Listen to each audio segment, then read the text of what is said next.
Hello students, আজকে আমি তোমাদের ক্লাস 12-এর প্রথম চ্যাপ্টার পড়াবো। সেটি হলো ইলেকট্রোস্ট্যাটিক্স। তো ইলেকট্রোস্ট্যাটিক্সের যে টপিকগুলো আমি তোমাদের আজকে পড়াবো, কারণ ইলেকট্রোস্ট্যাটিক চ্যাপ্টারটি অনেক বড় চ্যাপ্টার, সেটিকে আমি কয়েকটা পার্টে ভাগ করছি। আর তার মধ্যে আজকে যে টপিকটা পড়াবো সেই টপিকগুলো হলো concept of charge, electronic theory of electrostatics, frictional electricity and induction, properties of charge and some other numericals. Okay,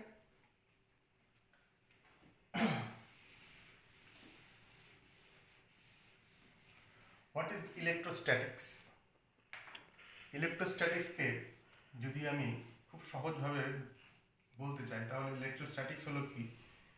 electrostatics হলো ফিজিক্সের এমন একটা ব্রাঞ্চ যেখানে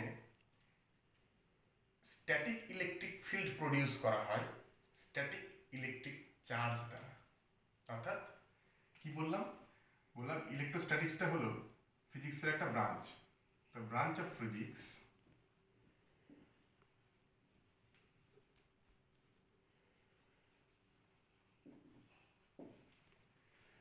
কেমন ব্রাঞ্চ? না, যে ব্রাঞ্চে static electric field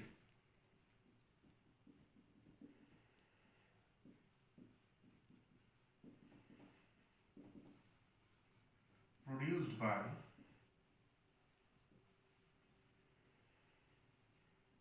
static electric charge।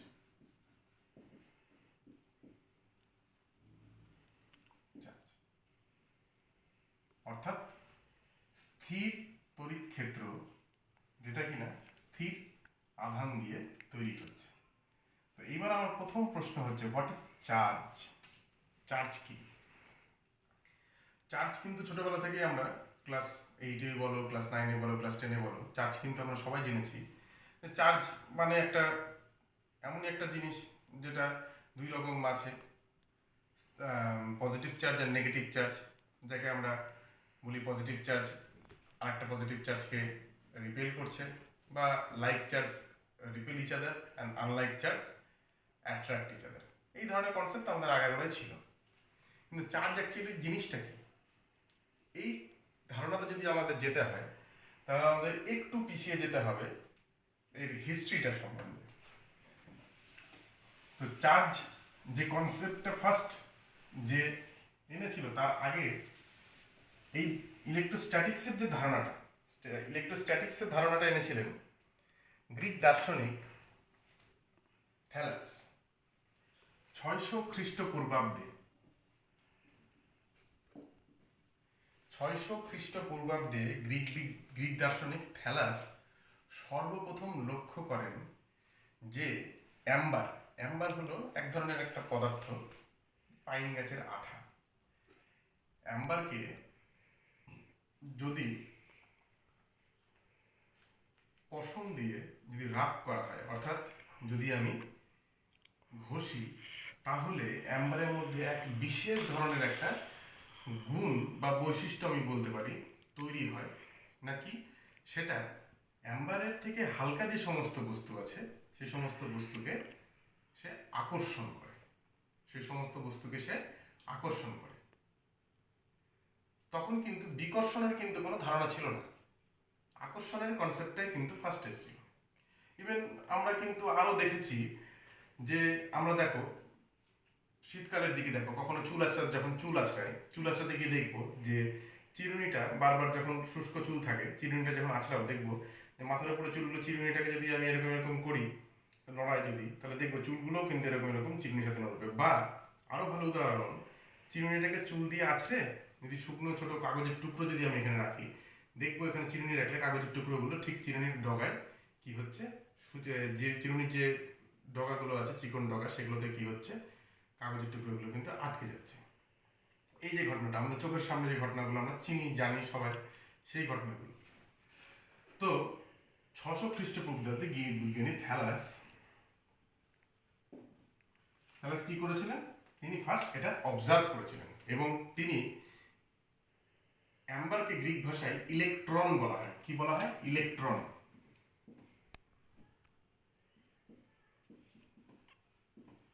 হয়তো এই কথাটা থেকে পরবর্তীকালে ইলেকট্রিসিটি কথাটার উদ্ভব হয়েছে, সেটা পরবর্তী বিষয়।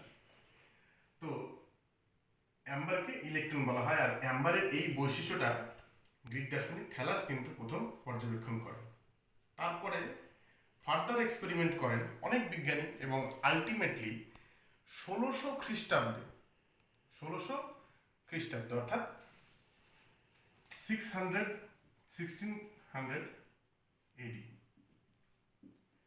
1600 খ্রিস্টাব্দে বিজ্ঞানী উইলিয়াম গিলবার্ট সর্বপ্রথম চার্জের কনসেপ্টটা আনেন। উইলিয়াম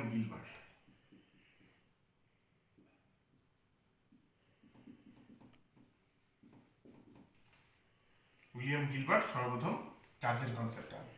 তিনি লক্ষ্য করেন যে খালি অ্যাম্বারই নয়, অ্যাম্বারের মতো আরো অনেক পদার্থ আছে যারা কিনা তার থেকে হালকা বস্তুকে কি করে, আকর্ষণ করে।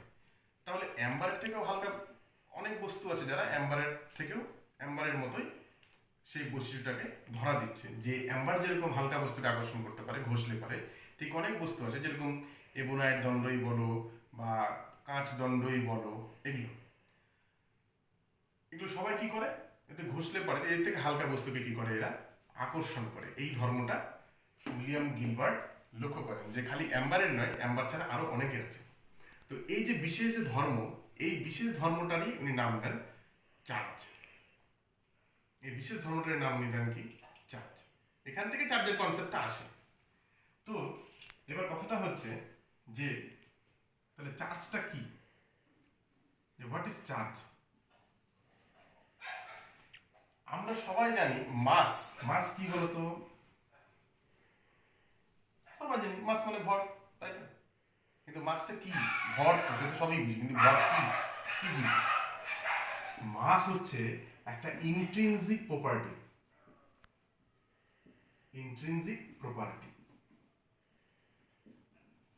Of matter. অর্থাৎ ইন্ট্রিনজিক প্রপার্টি বলতে এটা কেমন ধরনের প্রপার্টি, অর্থাৎ এটা আদিকাল থেকে এই ধর্মটা বস্তুর মধ্যে বর্তমান, আমরা এটাকে তৈরি করি ইন্ট্রিনজিক প্রপার্টি। এই ধরনের প্রপার্টিগুলোকে বলা হয় ইন্ট্রিনজিক প্রপার্টি, অর্থাৎ ছিলই, এর অস্তিত্ব প্রথম থেকেই ছিল, সৃষ্টি থেকেই ছিল।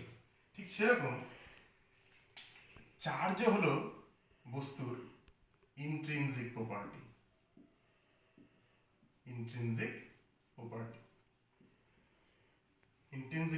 Of matter. চার্জও কিন্তু কি intrinsic property of matter like মাস।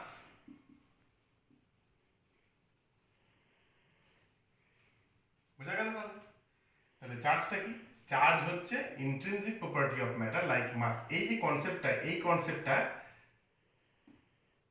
তখন এটা তৈরি হয়। তারপর আরো অনেক পরীক্ষার পরে আস্তে আস্তে আরো অনেক নতুন ধারণা তৈরি হয়। সেগুলো কিরকম, যেরকম 1752 খ্রিস্টাব্দে অর্থাৎ 1752 স্যার বেঞ্জামিন ফ্রাঙ্কলিন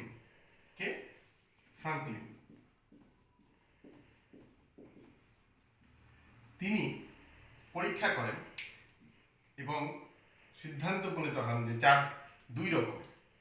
কি পরীক্ষা করেছিল, এই পরীক্ষাটা আমাদের বই কিন্তু সবারই রয়েছে। যেরকম একটি কাঁচদণ্ড,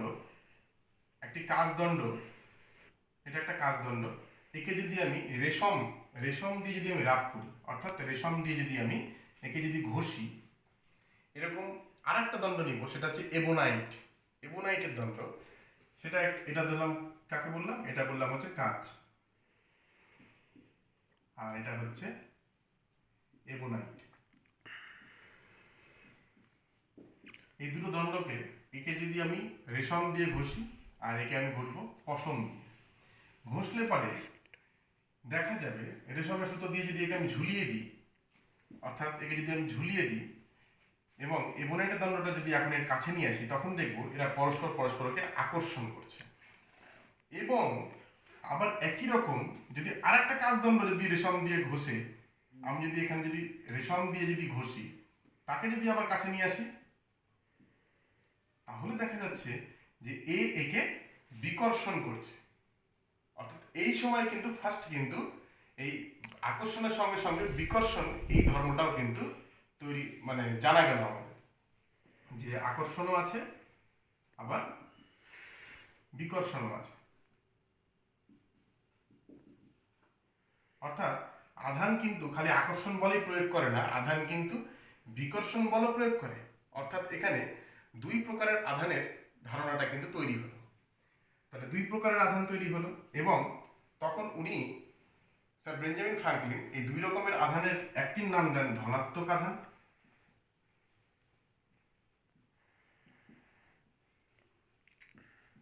আর একটির নাম দেন ঋণাত্মক আধান।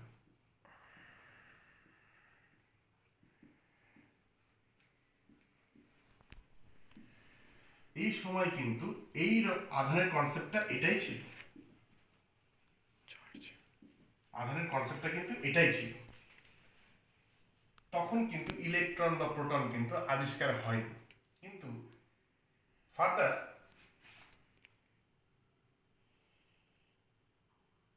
1900 সালের দিকে, অর্থাৎ 1884 সাল, 1885 সাল এবং 1913, 1919 এরকম সালের দিকে, চারটে সাল আমি এখানে উল্লেখ করলাম কারণ চারটে সালে এখানে খুবই ইম্পর্টেন্ট সাল। 1984 সাল প্রোটন আবিষ্কার হলো, 1985 সাল ইলেকট্রন আবিষ্কার হলো, 1913 সাল রাদারফোর্ড আর বোর দুজন মিলে অ্যাটমের নতুন কনফিগারেশনের মডেল দিলেন, এবং 1919 সালে নিউটনের আবিষ্কার হলো। এই সময় তৈরি হলো ইলেকট্রোস্ট্যাটিক্সের একটা নতুন থিওরি, সেটা হচ্ছে ইলেকট্রনিক থিওরি। আর এই ইলেকট্রনিক থিওরি থেকে আমাদের এই কনসেপ্টটা, ইলেকট্রোস্ট্যাটিক্সের কনসেপ্টটা আরো পরিষ্কার হয়ে যায়। তাহলে আমরা দেখব এখন electronic theory of electrostatics. Bohr আর রাদারফোর্ডের মডেল 1913 সালে প্রকাশ পায়। তো সেখানে কি বলা হয় যে না, যে কোনো পদার্থ, আগে ধারণা কি ছিল যে পদার্থকে ভাঙলে পরে কি পাওয়া যাবে, সব থেকে ক্ষুদ্রতম কণা, যাকে আমরা বলি পরমাণু। ডাল্টন, বিজ্ঞানী ডাল্টন বলেছিলেন। কিন্তু পরমাণুকে ভাঙলে পরে কি পাওয়া যায়? 1913 সালের আগে পর্যন্ত দুটো কণাই ছিল, একটা ইলেকট্রন আর একটি প্রোটন। এবং দেখা গেছে এই দুটি আধানই চার্জড পার্টিকেল, এই দুটি আধানই কিন্তু এই দুটি কণাই কিন্তু চার্জড পার্টিকেল। এটা দুজনেই কিন্তু কি পার্টিকেল? Charge particle.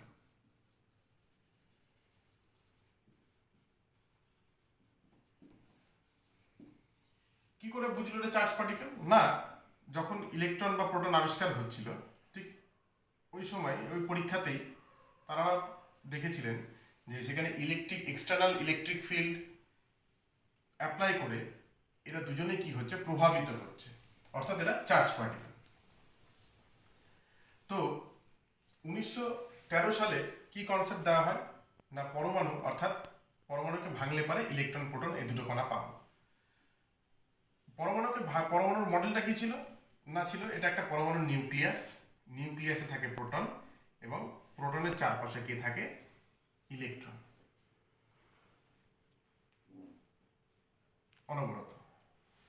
অনবরত ইলেকট্রন কি করছে? প্রোটনের চারপাশে এরকম করে ঘুরছে। এবং ছিল কি? ছিল হচ্ছে যত সংখ্যায় প্রোটন থাকবে, অর্থাৎ number of protons, that means number of protons that is equals two number of electrons, number of proton that is equals two number of electrons. তো যদি কোনো রকম উপায়ে যে কোনো একটা অ্যাটম থেকে যদি এই ইলেকট্রন বা প্রোটন কাউকে যদি বের করে আনা যায়, অর্থাৎ ইনিশিয়ালি কিন্তু যখন একটা পরমাণু নিলাম, সেই পরমাণুতে কিন্তু কি না একটা প্রোটন এবং যে ইলেকট্রন থাকবে, ইলেকট্রনের সংখ্যা দুটোই সমান থাকে, অর্থাৎ তারা ইলেকট্রিক্যালি কিন্তু চার্জ না, ইলেকট্রিক্যালি নিউট্রাল অ্যাট ফার্স্ট। কিন্তু তারপরে যদি আমি এটাকে কোনো রকম কোনো উপায়ে ইলেকট্রন বা প্রোটন যদি কাউকে বের করে নিই, তাহলে কি হবে, এরা কিন্তু চার্জড হয়ে যাবে, কারণ তখন কিন্তু number of protons not is equals two number of electron. কারণ আমরা জানি যে ইলেকট্রন নেগেটিভলি চার্জ পার্টিকেল আর প্রোটন পজিটিভলি চার্জ পার্টিকেল। তো যে কোনো একটা সংখ্যা যদি কমে যায়, তাহলে স্বাভাবিকভাবে আরেকটা আধিক্য পড়বে। যদি আমরা ইলেকট্রন বের করে নিই, তাহলে সেটা হয়ে যাবে পজিটিভলি চার্জ পার্টিকেল। যদি আমরা ইলেকট্রন বের করে নিই, যদি আমরা ইলেকট্রনকে বের করে নিই, তাহলে সেই পরমাণুটা হয়ে গেল পজিটিভলি চার্জড। আর যদি আমরা প্রোটনকে বের করে নিতে পারি, তাহলে সেটা হয়ে গেল নেগেটিভলি চার্জড। কিন্তু সাধারণত প্রোটন বের করার থেকে ইলেকট্রন বের করা কোনো পরমাণু থেকে অনেক সুবিধা, এবং সাধারণত এটাই আমরা করে থাকি। অর্থাৎ চার্জ পার্টিকেল হিসেবে আমরা কিন্তু ইলেকট্রনকে কিন্তু স্বাভাবিকভাবে বেশি ব্যবহার করে থাকি। তাহলে আমাদের এই ধারণাটা তৈরি হলো যে যে কোনো বডি কিন্তু অ্যাট ফার্স্ট কিন্তু ইলেকট্রিক্যালি নিউট্রাল বডি। তাহলে একে যদি চার্জ করতে হয়, তাহলে কি করতে হবে আমাকে, তাহলে বাইরে থেকে আইদার ওকে ইলেকট্রন দিতে হবে, আর না হলে কি করতে হবে, ওর কাছ থেকে ইলেকট্রন বের করতে হবে। যদি আমি ইলেকট্রন দিই, তাহলে বডিটা হয়ে যাবে নেগেটিভলি চার্জ বডি, আর যদি ইলেকট্রন ওর কাছ থেকে বের করে নিই, তাহলে বডিটা হয়ে যাবে পজিটিভলি চার্জ বডি। আলটিমেট ও চার্জড বডি হলো, তাই তো? তাহলে আমরা এইটা আরেকটা জিনিস আমাদের দেখার বিষয় এখানে, যে ইলেকট্রন বা প্রোটন এদেরকে কিন্তু আর ভাঙা যায়নি। অর্থাৎ যদি আমরা ধরেই নিই কি, এটা তো আমাদের প্রমাণিত যে ইলেকট্রন চার্জড বডি আর প্রোটন চার্জড বডি, অর্থাৎ ইলেকট্রন একটা চার্জ পার্টিকেল, প্রোটনও charge particle, subatomic charge particle. তো এরা যদি চার্জ পার্টিকেল হয়, তাহলে এরাই কিন্তু চার্জটাকে ক্যারি করছে। আর বাস্তবে তাই, আমাদের যে চার্জ ক্যারিয়ার হিসেবে তাহলে কিন্তু আমরা এই ধরনের সাবঅ্যাটমিক পার্টিকেলকেই কিন্তু আমরা ধরছি। তাহলে যে কোনো একটা বডিতে যে চার্জ থাকে, তাহলে সেই চার্জটা কে ক্যারি করছে, ইলেকট্রন। তাহলে কোনো একটা বডিকে যদি আমি চার্জড বডি করতে চাই, তাহলে আমাকে কি করতে হবে, ওকে ইলেকট্রন দিতে হবে, অথবা ইলেকট্রন ওর কাছ থেকে নিতে হবে। বোঝা গেল? বেশ,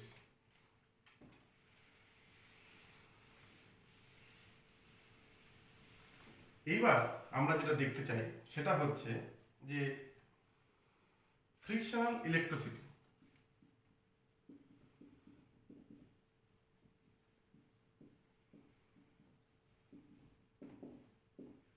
দেখলাম যে কাচদণ্ড আছে, কাচদণ্ডকে, তাহলে এটা কি, গ্লাস রড। এই কাচদণ্ডকে আমি রেশম দিয়ে ঘষলাম। কি দিয়ে ঘষলাম? রেশম দিয়ে কি করা হলো, ওকে রাব করা হলো। ঘষলে পরে দেখা যাচ্ছে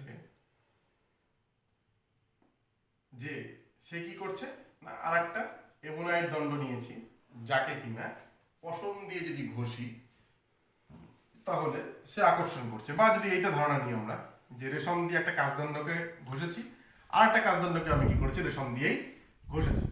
ঘষলে পারে এটাও কিন্তু গ্লাস রড। তাদের যখন কাছাকাছি নিয়ে এসছে, তারা কিন্তু কি করেছে, পরস্পরকে বিকর্ষণ করছে। তারা পরস্পরকে কি করছে, বিকর্ষণ করছে, দূরে সরিয়ে দিচ্ছে, পরস্পরকে কি করাচ্ছে, দূরে সরিয়ে দিচ্ছে। তাহলে এখানে দেখার বিষয়টা কি হলো, তাহলে দূরে সরিয়ে দিচ্ছে অর্থাৎ কি, যে নিশ্চয় এর মধ্যে যে ধরনের চার্জ তৈরি হয়েছে, এর মধ্যেও কিন্তু সেই একই ধরনের চার্জ তৈরি হয়েছে। তাহলে এর মধ্যে যদি প্লাস চার্জ তৈরি হয়, তাহলে এর মধ্যেও কিন্তু প্লাস চার্জই তৈরি হয়েছে। বুঝতে পেরেছো? তাহলে এর মধ্যে প্লাস চার্জ তৈরি হয়েছে আর এর মধ্যেও প্লাস চার্জ তৈরি হয়েছে, কিন্তু যে রেশম দিয়ে যদি আমি এটাকে ঘষেছিলাম, সেই রেশমটাকে যদি আমি এখানে রাখি, তাহলে দেখবো রেশমের যে রোয়াগুলো থাকে সেই রোয়াগুলোকে কাজদণ্ড কি করবে? আকর্ষণ করবে। কারণ রেশম নেগেটিভলি চার্জ তৈরি হয়েছে। কেন? কারণ এই যেখানে ঘষেছি, ঘষার ফলে যখনই দুটো বডি যখন কন্ট্যাক্টে থাকবে, অর্থাৎ যখন ঘষলে পরে কি হবে? এই যে ঘর্ষণের ফলে যে এনার্জি, সেই এনার্জি দিয়েই কিন্তু যে কোনো একটা থেকে আরেকটাতে ইলেকট্রন ট্রান্সফার হবে। তো কাজদণ্ড থেকে ইলেকট্রন কোথায় চলে এলো? রেশমে চলে এলো। তার ফলে কি হলো? রেশমটা নেগেটিভলি চার্জড হয়ে গেল এবং কাজদণ্ডটা পজিটিভলি চার্জ হলো। তাহলে এই যে ফ্রিকশনটা করলাম যখন, তখন কিন্তু কন্ট্যাক্ট হয়েছিল। তাহলে এই ইলেকট্রিসিটিটা কিন্তু কন্ট্যাক্ট। কিন্তু যদি আমি এইখানে অন্য আরেকটা বডি যদি নিয়ে আসতাম, যে বডিটা আনচার্জড বডি, অর্থাৎ এর মধ্যে ইলেকট্রন বা প্রোটন সংখ্যা সমান রয়েছে, এটা কোনো চার্জড বডি নয়, তাহলে এটাকে যদি আমি গ্লাস রডের কাছে নিয়ে আসি, দেখা যাবে কাজদণ্ডের থেকে যদি হালকা কোনো বডি থাকে এটা, তাহলে দেখা যাবে কাজদণ্ডটা একে আকর্ষণ করছে। কি করে আকর্ষণ করতে পারে? ও কি করে? এর মধ্যে তো প্রচুর প্লাস মাইনাস সব তো ডিস্ট্রিবিউট হয়ে আছে। তো ও কি করে? যখনই কাছে নিয়ে আসবো, টাচ করে নি, কিন্তু কাছে নিয়ে আসলে কি হয়? কাছে নিয়ে আসলে এর নেগেটিভ যে চার্জ গুলো থাকে সেগুলো কি হয়? এর কাজদণ্ডের সামনে চলে আসে এবং ঠিক এর দূরতম প্রান্তে কি হয়? পজিটিভ গুলো ডিস্ট্রিবিউট হয়ে যায়। তার ফলে কি হচ্ছে? এটা দুই দিকে মেরুকরণ হয়ে যাচ্ছে। তো এর যে সামনের দিকে যে চলে আসলো, দেখো ওখানে কিন্তু কোনো সংস্পর্শ নেই। তো সংস্পর্শ ছাড়াই এই যে এখানে যে চার্জ ও যে আকর্ষণ করছে, আকর্ষণ হওয়ার কারণ হচ্ছে নিশ্চয়ই এখানে তাহলে নেগেটিভ চলে আসছে, নাহলে তো আকর্ষণ করবে না। তাহলে নেগেটিভ চার্জ এখানে কি কি হবে? আর এলো, তাহলে নেগেটিভ চার্জটা এখানে তৈরি হলো এইভাবে, যে এর মধ্যে যে নেগেটিভ গুলো ছিল, নেগেটিভ যে ইলেকট্রন গুলো ছিল, সেগুলো এক পাশে চলে আসলো আর পজিটিভ গুলো আরেক দিকে চলে গেল। তাহলে এইখানে যে নেগেটিভ গুলো চলে এলো, এই ঘটনাটাকে আমরা বলি ইন্ডাকশন। এই ঘটনাটাকে বলা হয় ইন্ডাকশন। তাহলে ইন্ডাকশনটা তাহলে কি করে তৈরি হচ্ছে? তাহলে ইন্ডাকশনে কিন্তু কোনো সংস্পর্শ থাকছে না, ইন্ডাকশনে কিন্তু কোনো সংস্পর্শ থাকছে না। তাহলে ইন্ডাকশনটা কি হচ্ছে? উইদাউট কন্ট্যাক্টে কিন্তু ইন্ডাকশনটা তৈরি হয়। এই ঘটনাটাই ইন্ডাকশন। এই ইন্ডাকশনের ফলে যেটা তৈরি হয় সেটা হচ্ছে কতগুলো চার্জের তৈরি হয়, কতগুলো চার্জ তৈরি হয়। যে জিনিসগুলো টার্মগুলো আমাদের জানা উচিত সবাই। 1 নম্বর,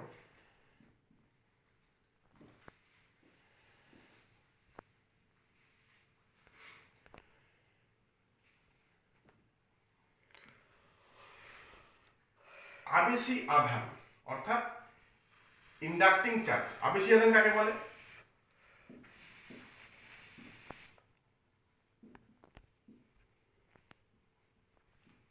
যে আধানের প্রভাবে আবেশ হয়, যে আধানের প্রভাবে আবেশ হয়। 2 নম্বর, আবিষ্ট আধান।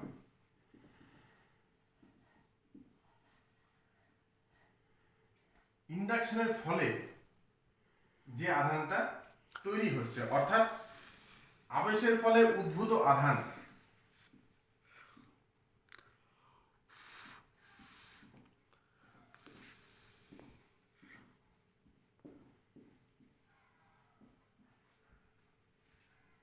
তিন নম্বর আরেকটা জিনিস, সেটা হচ্ছে বদ্ধ আধান। বদ্ধ আধান কোনটা? ওই যে কাজদণ্ডের সামনে এনেছি, তারপরে নেগেটিভ, কাজদণ্ড তো পজিটিভ, তারপরে নেগেটিভ যে চার্জগুলোর কাছে চলে এসেছে, এই নেগেটিভ বা অর্থাৎ কাছের প্রান্তের যে আধানগুলো, সেই আধানগুলোকে আমরা বলা হয় বদ্ধ আধান। অর্থাৎ নিকটতম প্রান্তের আধানকে বলা হয় বদ্ধ আধান। আর কি? মুক্ত আধান। মুক্ত আধান বলতে প্রান্তের যে আধানগুলো, সেই আধানগুলো কি থাকে, ফ্রি থাকে, অর্থাৎ তাকে আমরা বলি মুক্ত আধান। অর্থাৎ দূরতম প্রান্তের যে আধান, আবিষ্ট বস্তুর দূরতম প্রান্তের আধান। বেশ, এই গেল আমাদের ফ্রিকশনাল ইলেকট্রিসিটি অ্যান্ড চার্জ। এইবার আমরা মোস্ট ইম্পর্টেন্ট জিনিস আলোচনা করব, সেটা হচ্ছে প্রপার্টিজ অফ চার্জ।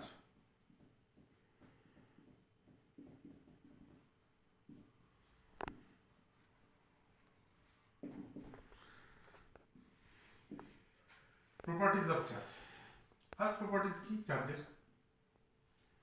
চার্জের ফার্স্ট প্রপার্টিজ হচ্ছে, কোনো একটা বস্তুকে ধরো আমি চার্জ করব, কোনো একটা বস্তুকে আমি চার্জ করব, অর্থাৎ এটাকে আহিত করব, তাহলে কি করতে হবে, আমাকে ইলেকট্রন এখানে দিতে হবে। তাহলে ইলেকট্রন ছাড়া তো চার্জ হবে না।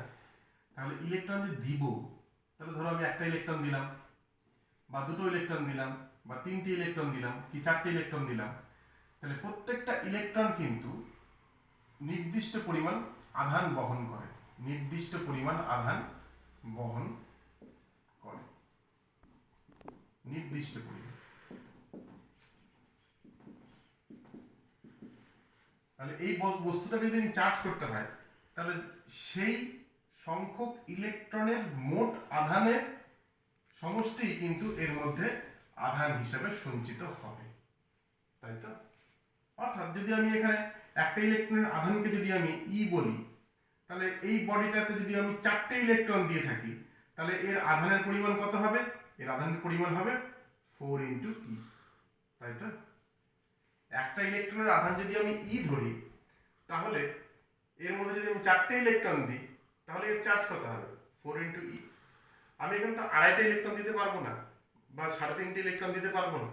তাহলে এই বডিটাকে ইলেকট্রন দেওয়া বা নেওয়া ছাড়া একে চার্জ করার অন্য কোনো পদ্ধতি নেই, বা অন্য কোনো উপায় নেই। তাহলে এখান থেকে যেটা কনক্লুশন হলো যে চার্জ ইজ কোয়ান্টাইজড, অর্থাৎ quantisation.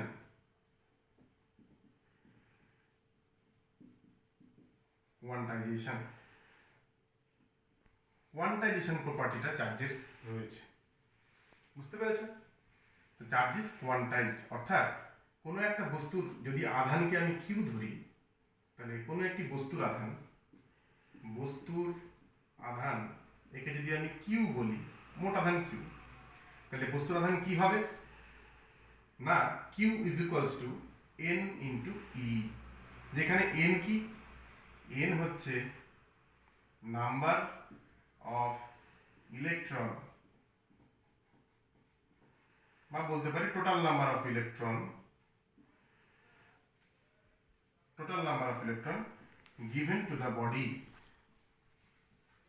given to the body to charged। আর ইটা কি, ই হচ্ছে একটি ইলেকট্রনের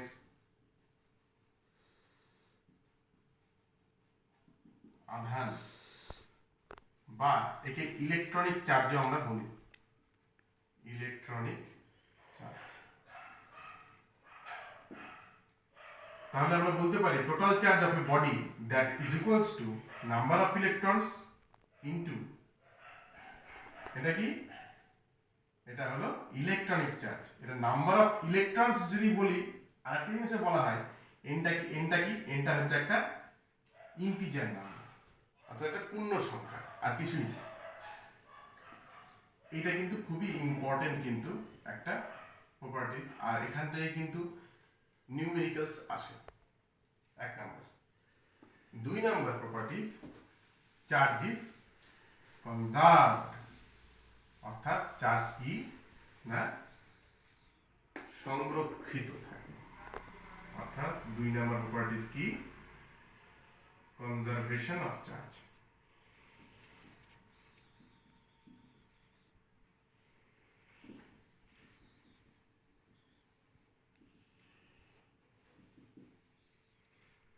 কনজারভেশন অফ চার্জ অর্থাৎ চার্জ সংরক্ষণের সূত্র মেনে চলে।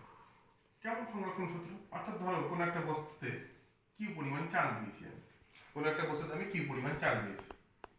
এখন এই বস্তুটাকে আমি কি করলাম, এই বস্তুটার যে চার্জ, সেই চার্জটা দুটো বডির মধ্যে ভাগ করে দিলাম, বা দুটো বডিতে আমি চার্জটা বা এই বডিটাকে আমি দুটো বডিতে ডিস্ট্রিবিউট বা দুটো বডিতে ভেঙে দিলাম।